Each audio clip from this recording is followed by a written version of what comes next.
আসসালামু আলাইকুম। আজকে এই লেকচারটি থাকছে একাদশ ও দ্বাদশ শ্রেণীর ব্যবসার সংগঠন ও ব্যবস্থাপনা প্রথম পত্রের অষ্টম অধ্যায় ব্যবসায়ের আইনগত দিকের উপর। আগের ক্লাসটি আমাদের ছিল প্যাটেন্টের উপর। সেখানে আমরা দেখেছি প্যাটেন্ট বলতে কি বোঝায়, প্যাটেন্ট পেতে হলে কি কি লাগবে, প্যাটেন্ট করলে কি কি সুবিধা পাওয়া যায় এবং প্যাটেন্ট নিবন্ধনের পদ্ধতি। আজকে আমরা দেখব ট্রেডমার্ক সম্পর্কে। এখানে আমরা পাবো ট্রেডমার্কের ধারণা, ট্রেডমার্কের করলে কি কি সুবিধা পাওয়া যায় এবং ট্রেডমার্ক নিবন্ধন পদ্ধতি। টিভিতে আমরা যখন কোনো বিজ্ঞাপন দেখি কোনো পণ্যের, তখন কিন্তু ওই পণ্যের গায়ে বা বিজ্ঞাপনটার কোথাও না কোথাও আমরা কিছু স্পেশাল প্রতীক বা লোগো দেখতে পাই এবং সে প্রতীক বা চিহ্নগুলি দিয়ে কিন্তু আমরা বুঝতে পারি এটা কোন কোম্পানি বা কোন প্রতিষ্ঠানের পণ্য।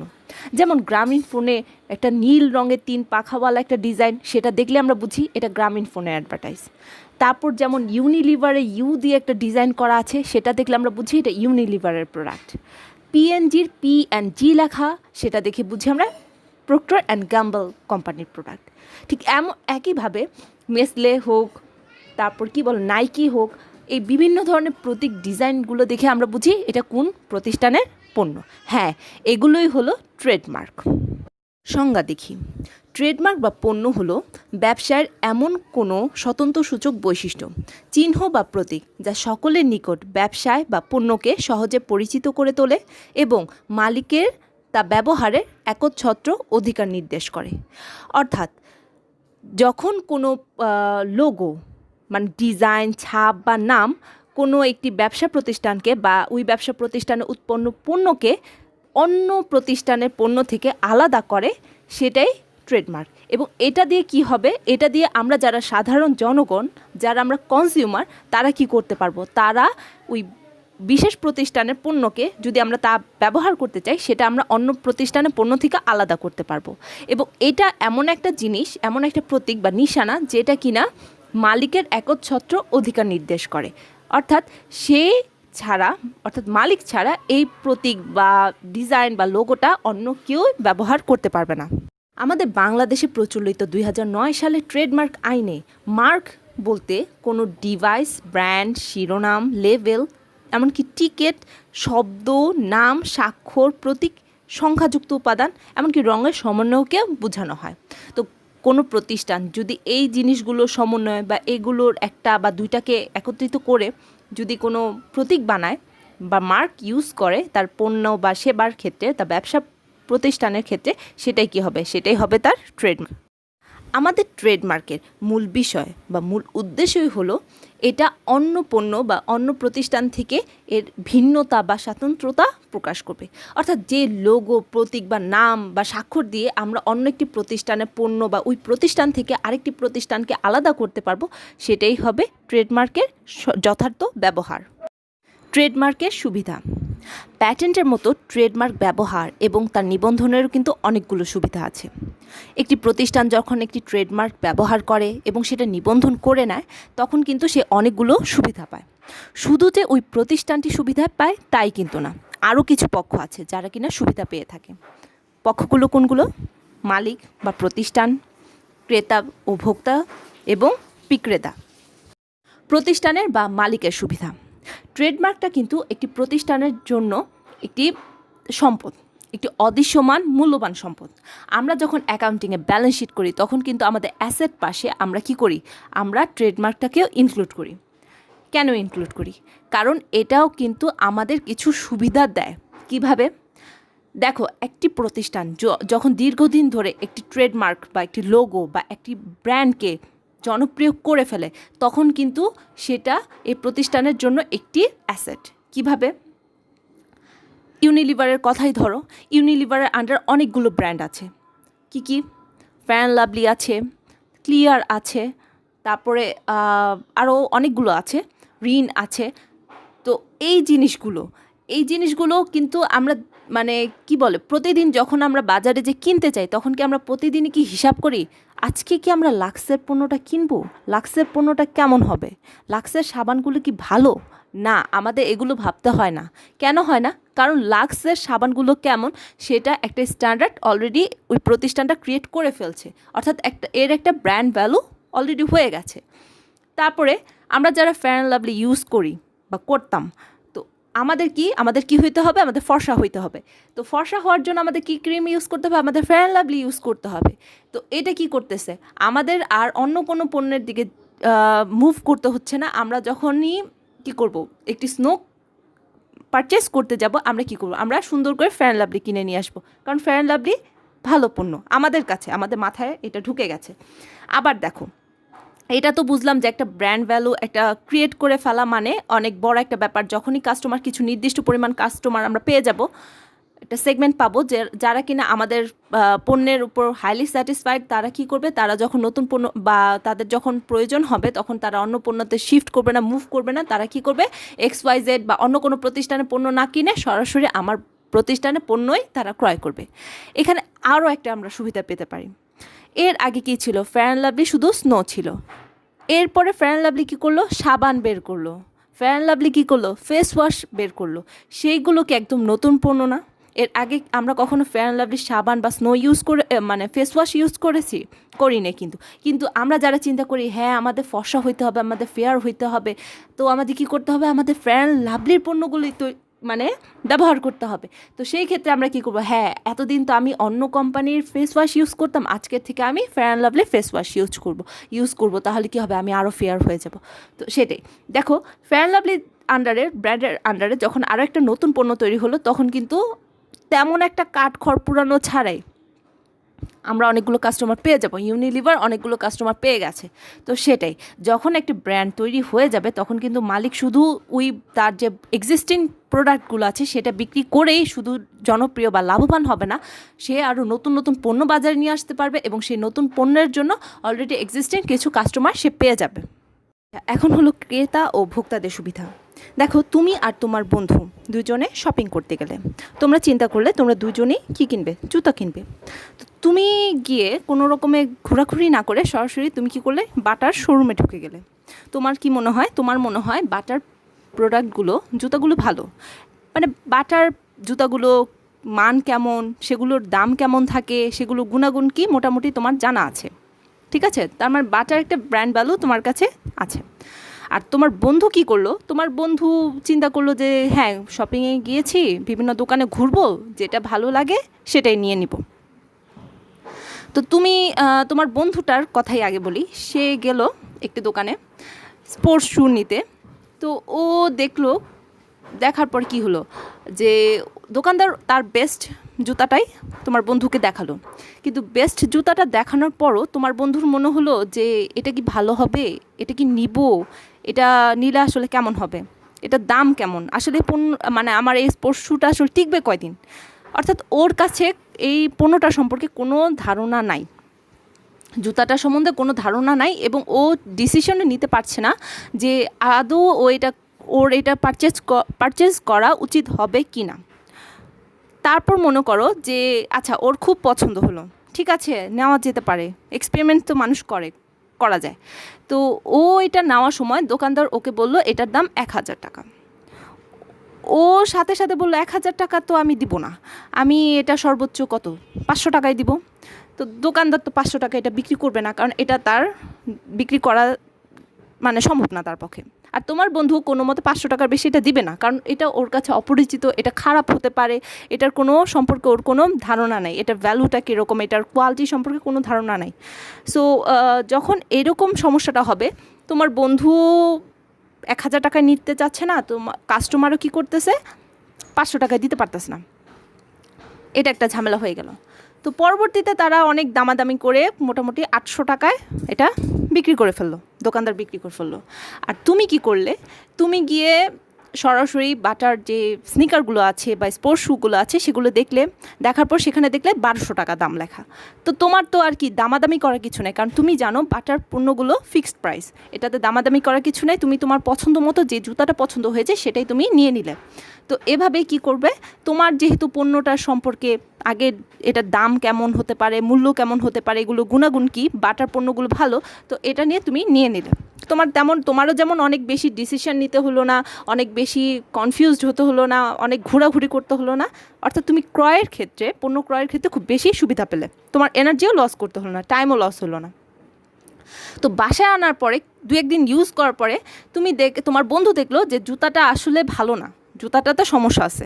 তো এই জুতাটা তো সে 800 টাকায় ক্রয় করলো, তো এটা কি সে কি ফেলে দিবে? এটা কি তার নষ্ট হয়ে যাবে? তার কি একটা ভোক্তা অধিকার, একটা মানে ভোক্তার তো একটা অধিকার বলে কিছু আছে। তো এখন সে কি করবে? সে এই কোম্পানিটা সম্পর্কে কিছুই জানে না, এই কোম্পানিটা একদমই অপরিচিত, এটা আসলে কোথাকার কোম্পানি, কি আসলে কোন ধরনের কাস্টমার সার্ভিস দেয়, কিছুই সে জানে না। তো ও কি এই নষ্ট জুতাটা বা খারাপ জুতাটার জন্য কোনো আইনি সুবিধা পাবে? না। ও কিন্তু যে অপরিচিত ব্র্যান্ডের বা অপরিচিত ট্রেডমার্কওয়ালা কোনো পণ্য কিন্তু কোনো আইনি সুবিধা পাচ্ছে না। ও দোকানদারের কাছে গেলেও দোকানদার বলতেছে না, আমরা যা বিক্রি করে ফেলি সেটার কোনো রকমে আমরা ব্যাক করি না, এটা নষ্ট হলে নষ্ট, আপনি বাসায় যা নষ্ট করছেন। ধরা খেলো তোমার বন্ধু। আর তুমি কি করলে? তুমি দেখলে তোমার বাটার যে জুতাটা নিয়ে আসছো সেটাতে কিছুটা সমস্যা আছে। তো কিছুটা যখন সমস্যা আছে এবং সেটা যেহেতু জেনুইন সমস্যা, ওই প্রতিষ্ঠানের পণ্যের সমস্যা, তোমার না, তুমি নষ্ট করোনি, তখন তুমি কি করলে? তুমি আবার ওই দোকানে চলে গেলে, ওদের আউটলেটে চলে গেলে। আউটলেটে যাওয়ার পরে তুমি দেখালে যে হ্যাঁ এটাতে এই সমস্যা, এটা আমাকে মানে চেঞ্জ করে দেন। তারা কি করবে? তোমাকে চেঞ্জ করে দেবে। আর তারা যদি চেঞ্জ না করে সেক্ষেত্রে তুমি কি করবে? তুমি চাইলে আইনগত সুবিধা নিতে পারো। অর্থাৎ তুমি চাইলে বাটা কোম্পানির বিরুদ্ধে মামলা করতে পারো, এবং যদি তুমি প্রমাণ করতে পারো যে হ্যাঁ পণ্যটা আসলেই নষ্ট ছিল, তারা একটা নষ্ট পণ্য তোমাকে বিক্রি করেছে, সেক্ষেত্রে তুমি কিন্তু আইনি সুবিধা পাবে। কিন্তু সেটা কিন্তু তোমার বন্ধু পাচ্ছে না। অর্থাৎ যখন কোনো পণ্যতে কোনো স্পেসিফিক কোম্পানির ট্রেডমার্ক বা লোগো থাকবে, সেটার ক্ষেত্রে কী করবে? ভোক্তা বা সুবিধা পাবে কি? তার ক্রয় করতে সুবিধা হবে, এবং সে কী করবে? প্রয়োজন হলে আইনি সুবিধা পাবে। দেখো, ট্রেডমার্কযুক্ত পণ্য বিক্রয়ের ক্ষেত্রে কিন্তু বিক্রেতারাও কিছু সুবিধা লাভ করে। কেমন? যে ট্রেডমার্কগুলো অনেক বেশি জনপ্রিয়, Unilever, PNG, Samsung, Nokia, Volkswagen, Nike, তো এই কোম্পানিগুলো কিন্তু অনেক বেশি জনপ্রিয় এবং তাদের লোগোটাও কিন্তু অনেক বেশি পরিচিত।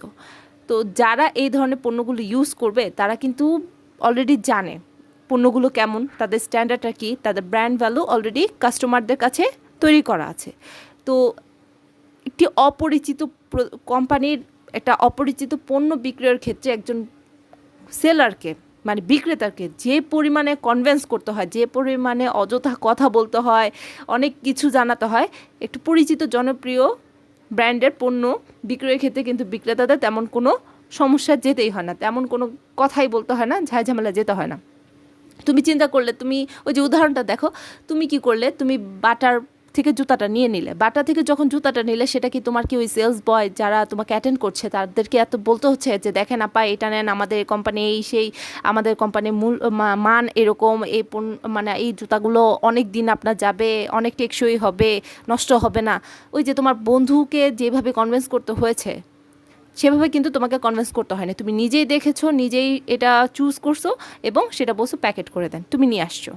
তো যেই পরিচিত প্রতিষ্ঠানগুলো, হ্যাঁ কোম্পানিগুলোর পণ্য বিক্রয়ের ক্ষেত্রে কি করবে?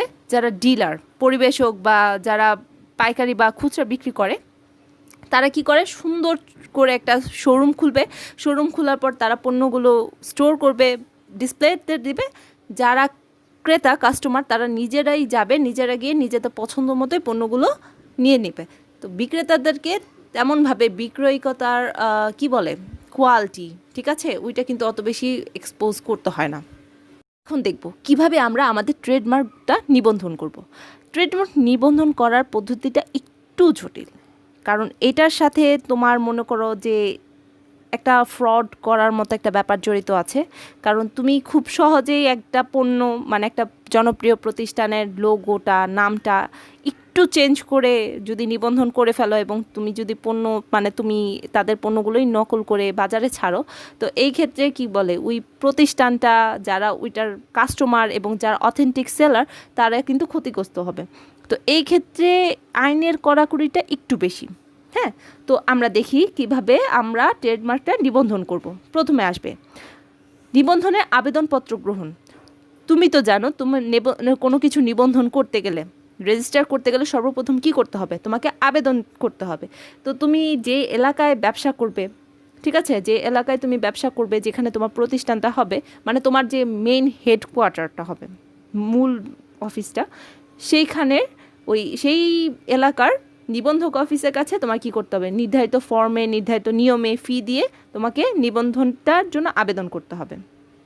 করলে তুমি নিবন্ধনের জন্য আবেদন, এরপর কি হবে? দুইটা পরিস্থিতি হতে পারে। 1, নিবন্ধক কর্তৃক আবেদনপত্র প্রত্যাখ্যান। 2, নিবন্ধক কর্তৃক আবেদনপত্র গ্রহণ ও বিজ্ঞপ্তি জারি। নিবন্ধক কিন্তু চাইলে তোমার আবেদনটা প্রত্যাখ্যান করতে পারে। কেন করবে? 2টা পরিস্থিতিতে করবে। তোমার আবেদনটা যদি ভুলবশত গৃহীত হয়ে যায়, ভুলবশত এটা গ্রহণ করা হয়ে গেছে এরকম হলে, অথবা আবেদনটি যথার্থ নয়, মানে তোমার আবেদন করার জন্য যেই ধরনের ফর্মালিটিস মেনটেন করতে হবে, যা যা তোমার ইনফরমেশন দিতে হবে, সেই সব কিছু তোমার আবেদনপত্রে নেই, অসম্পূর্ণ আবেদন। তো সেই ক্ষেত্রে কি করবে, তোমাকে মনে করো যে আবেদনটার যে প্রত্যাখ্যান হবে সেটার জন্য তোমাকে শুনানির জন্য বলতে পারে, অথবা সরাসরি একবার প্রত্যাখ্যান করেও দিতে পারে। আচ্ছা দেখো, এখন হলো নিবন্ধক তোমার আবেদন প্রত্যাখ্যান করে নাই, তোমার আবেদনপত্রটা গ্রহণ করে ফেলছে। তো যখন গ্রহণ করবে তখন কিন্তু তোমাকে একটা মানে জানাবে যে হ্যাঁ তোমার আবেদনপত্রটি গৃহীত হয়েছে, এবং একটি বিজ্ঞপ্তি জারি করবে। বিজ্ঞপ্তি কেন জারি করবে? বিজ্ঞপ্তি জারি করবে তৃতীয় পক্ষের জন্য। মানে তুমি যে এই ব্র্যান্ড বা এই লোগো বা এই ট্রেডমার্ক বা এই চিহ্নটার জন্য আবেদন করছো, এটাতে কারো কোনো অবজেকশন আছে কি না, কেউ কি মনে করছে কি না যে তোমার এই চিহ্নটা বা এই ট্রেডমার্ক যদি তুমি এই মার্কটা যদি তোমার নামে তুমি নিবন্ধন করো, সেটাতে কারো স্বার্থ ক্ষুণ্ণ হবে কি না। ঠিক আছে? তো এইরকম যদি এরকম কোনো পরিস্থিতি যেন না হয়, এর জন্য কি করবে? বিজ্ঞপ্তি জারি করবে। তো বিজ্ঞপ্তি জারি করার পরে দেখা গেল যে জনগণের উদ্দেশ্যে বা অন্য সবার উদ্দেশ্যে জানাবে যে হ্যাঁ এরকম একটা ট্রেডমার্ক নিবন্ধন করার জন্য আবেদন করা হয়েছে। কারো কোনো থাকলে, অবজেকশন থাকলে, সে যেন আবেদন করা 2 মাসের মধ্যে বিরোধের নোটিশ প্রদান করে। তো 2 মাসের মধ্যে কেউ যদি এই বিরোধের নোটিশ না দেয়, তাহলে কি করবে? সেটা কিন্তু পরবর্তী নিবন্ধনের জন্য বিবেচনা করা হবে। তো দেখা গেল কেউ একজন কি করলো, তোমার বিরোধিতা করলো যে না, উনি যেই লোগোটা বা যেই মার্কটার জন্য নিবন্ধন করছেন এটাতে সমস্যা আছে, এটাতে আমার সমস্যা আছে। তো এইরকম যদি বিরোধিতা আসে, সেই ক্ষেত্রে আবার কি করবে? সেই ক্ষেত্রে 2টা সিচুয়েশন হতে পারে। তোমার আবেদনপত্র প্রত্যাখ্যাত হতে পারে, অথবা তোমার কি করতে পারে, ওই যে বিরোধটা নিরসন করবে, নিরসন করে তারপর নিবন্ধনপত্র ইস্যু করবে। বিরোধ নিরসন করবে কিভাবে? তোমার যে আবেদনের জন্য যে একটা বিরোধিতা আসছে, সেটার জন্য কি করবে? তোমাকে নোটিশ দিবে। নোটিশ দেওয়ার নির্দিষ্ট সময়, সেটা কি? 1 মাসের মধ্যে। 1 মাসের মধ্যে তোমার যে যা বলার আছে, বক্তব্য আছে, সেটা কি করবে? তুমি নিবন্ধকের কাছে পেশ করবে। নিবন্ধক কি করবে? পরবর্তী 2 মাসের মধ্যে, ঠিক আছে, যাদের বিরোধিতা, যে পক্ষ বিরোধিতা করেছে এবং তোমাকে, 2 জনেরকে শুনানির সুযোগ দিবে। ঠিক আছে? সাক্ষ্য প্রমাণ, তোমার কি প্রমাণ আছে, ওই পক্ষের কি প্রমাণ আছে, সেই সাক্ষ্য প্রমাণ সব কিছু পেশ করার জন্য অনুরোধ জানানো হবে। তো নির্দিষ্ট সময়ের মধ্যে তোমরা যদি সব কিছু পেশ করতে পারো, এবং নিবন্ধক যদি মনে করে যে না, আসলে তৃতীয় পক্ষ যে বিরোধিতা করেছে সেটা আসলে জেনুইন না, তোমার নিবন্ধনটা করা যেতে পারে। তো তুমি যদি এই ক্ষেত্রে যদি জিতে যেতে পারো, তো সেই ক্ষেত্রে কী করবে? তোমাকে নিবন্ধনপত্র ইস্যু করা হবে। তো নিবন্ধনপত্র ইস্যু করা হলে কিভাবে করবে? নিবন্ধনপত্রটা ইস্যু করার জন্য তোমাকে যে নিবন্ধনের যে বইতে আছে, সেই বইতে তোমার ওই যে মার্কটা, সেই চিহ্নটা লিপিবদ্ধ করবে, এবং নির্ধারিত ফর্মে ট্রেডমার্ক রেজিস্ট্রির সিলমোহর যুক্ত একটি নিবন্ধন সনদ তোমাকে প্রদান করবে। দেখো, আমাদের ট্রেডমার্ক নিবন্ধনের মেয়াদ কিন্তু 7 বছর। ঠিক আছে? আমাদের বাংলাদেশে ট্রেডমার্ক যে করে, সেগুলো প্রত্যেকটার ট্রেডমার্কের বা লোগোর মেয়াদ 7 বছর, কিন্তু এটা কিন্তু অবশ্যই নবায়নযোগ্য। মানে 7 বছর পর তুমি আবার নির্দিষ্ট পরিমাণে ফি দিবে, ফিস দেওয়ার পরে আবার ওই প্রসিডিওরে যাবে, প্রসিডিওর মতো তুমি আবার নবায়ন করতে পারবে।